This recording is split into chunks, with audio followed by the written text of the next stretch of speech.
Hivyo Watanzania anauliza swali, kwa ukifa ni lazima uwe maarufu ndio upostiwe? Kwa ukiwa maarufu unapostiwa? Naomba kuuliza hivi, kwa Watanzania nyie, mbona siwe kuona RIP ya mtu hata mmoja, wale watu ambao walipatwa na matatizo kama ilivyokuwa hivi inavyokuwa mtu akishakufa? Labda alikuwa ni maarufu, tunaona RIP nyingi, akaunti karibia zote za wasanii wachekeshaji, yani kila mtu anakuwa ameposti kwa sababu alikuwa maarufu.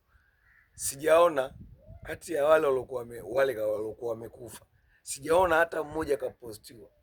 Tunajiuliza kwamba ama anasema kwamba sisi Watanzania ni wanafiki, yaani tujue hilo kwamba tunapenda kuonekana tu kwenye mambo ya sifa, kwamba huyu hapa kwa sababu fulani kamposti na mimi namposti, fulani kamposti na mimi namposti.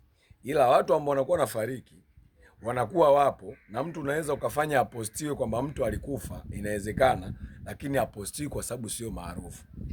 Kwa hiyo tujifunze kitu, sisi Watanzania, sisi kwa sisi, ama sisi kwa sisi binadamu, ama binadamu wenzio unayemwamini wewe, tunakuwa ni wanafiki.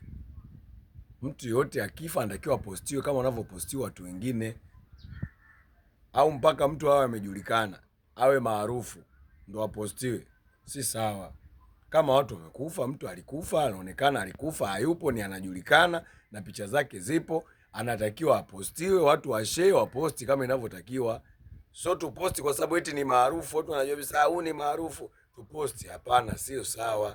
Tupunguzeni unafiki, yaani unafiki tuupunguze.